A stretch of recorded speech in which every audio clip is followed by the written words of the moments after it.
Hi everybody, if you are a teacher of English and if you want to teach spoken English, or if you are a student and you want to learn English, then you must know the syllabus of English. दोस्तों, अगर आप English के teacher हैं और spoken English पढ़ाना चाहते हैं या पढ़ा रहे हैं ऑलरेडी, या अगर आप एक स्टूडेंट हैं और आप स्पोकन इंग्लिश सीखना चाहते हैं, तो आपको ये ज़रूर पता होना चाहिए कि स्पोकन इंग्लिश का सिलेबस क्या होता है।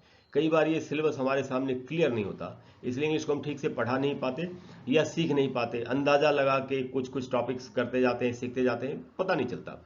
इसलिए आज मैं आपके साथ ये स्पोकन इंग्लिश का सिलेबस जो है वो शेयर कर रहा हूँ, जिससे कि आप इंग्लिश को सही तरीके से कैसे इसको सीखना चाहिए वो समझ सकें। तो आइए एक एक करके सारे पॉइंट्स को समझते हैं। जो पहला पॉइंट है जो स्पोकन इंग्लिश के लिए बहुत ज़रूरी है हमारे लिए, वो है बेसिक ग्रामर। देखिए, बेसिक ग्रामर हमको ये बताता है कि जो जैसे हम हिंदी में जो सेंटेंसेस बोलते हैं अपनी डेली लाइफ की कॉन्वर्सेशन में, तो वो सारे सेंटेंसेस हमको इंग्लिश में भी बोलने पड़ेंगे। तो हर सेंटेंस का एक स्ट्रक्चर होता है।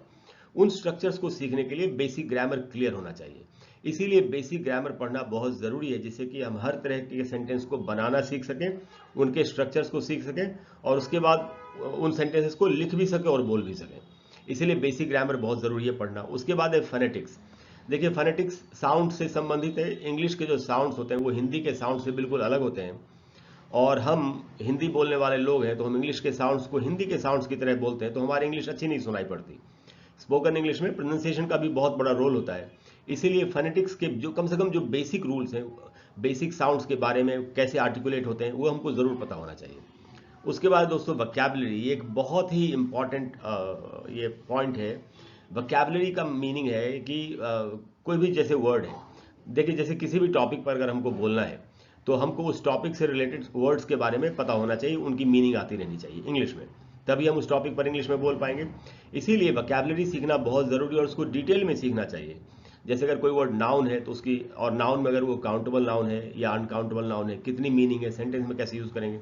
अगर कोई वर्ड वर्ब है तो ट्रांजिटिव वर्ब है कि इंट्रांजिटिव वर्ब है, सेंटेंस में कैसे यूज़ करेंगे, कितनी उसकी मीनिंग है। कोई वर्ड एडजेक्टिव है कि एडवर्ब है कि प्रेपोजिशन है, कैसे सेंटेंस में यूज़ होगा, क्या मीनिंग है, ये सब सीखना बहुत ही ज़रूरी है। तो वोकैबुलरी ज़रूर सीखनी चाहिए। उसके बाद जो अगला पॉइंट है दोस्तों वो है वर्ड्स एंड फ्रेजेस। और ये कैसे वर्ड्स एंड फ्रेजेस हैं, used in day to day conversation. अब डेली लाइफ की कॉन्वर्सेशन में जो वर्ड्स या फ्रेजेस इस्तेमाल होते हैं ये हमको ज़रूर ही पता होने चाहिए, जिससे कि हम बड़ी आसानी से इंग्लिश को बोल सकें। उसके बाद है दोस्तों डायलॉग। अब देखिए, जिन लोगों की मदर टंग इंग्लिश नहीं है, जैसे हम लोग, इंग्लिश हमारे लिए एक सेकंड लैंग्वेज है। तो क्या करना चाहिए, जैसे अलग अलग पॉइंट्स के ऊपर, अलग अलग टॉपिक्स के ऊपर रेडीमेड डायलॉग्स हम या तो बना सकते हैं या आपको वैसे भी मिल जाएंगे, अवेलेबल होते हैं। ये डायलॉग्स की प्रैक्टिस करवानी चाहिए स्टूडेंट्स को, या जो स्टूडेंट्स हैं तो उनको आपस में प्रैक्टिस करनी चाहिए, जिससे कि हम इंग्लिश बोलने का जो जो बेसिक जो प्रैक्टिस है कॉन्वर्सेशन का, वो हमारी हो जाए।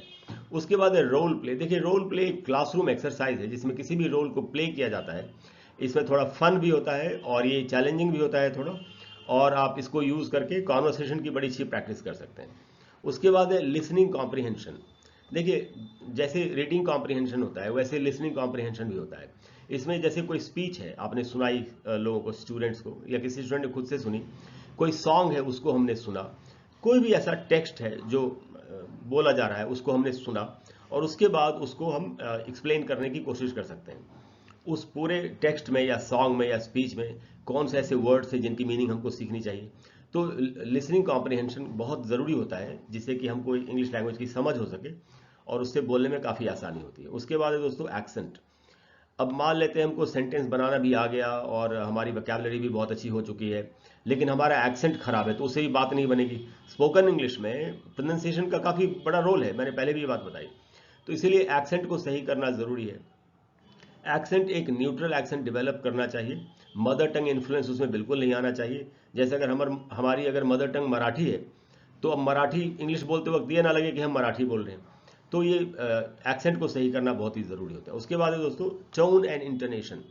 अब देखिए, जो आवाज़ का उतार और चढ़ाव है जब हम किसी बात को बोलते हैं, जैसे अगर हम खुशी से की खुशी को बताने वाला कोई सेंटेंस बोल रहे हैं, तो आवाज़ का टोन क्या होना चाहिए, पिच क्या होना चाहिए।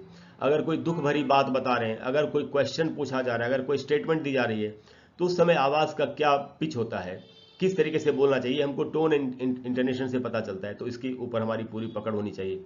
उसके बाद है बॉडी लैंग्वेज। देखिए, बॉडी लैंग्वेज के बारे में आपको लगेगा सुन के कि बॉडी लैंग्वेज का बोलने से क्या मतलब है। बॉडी लैंग्वेज का बहुत बड़ा इंपॉर्टेंट रोल होता है। बॉडी लैंग्वेज हमारे सबकॉन्शियस माइंड को प्रभावित करता है।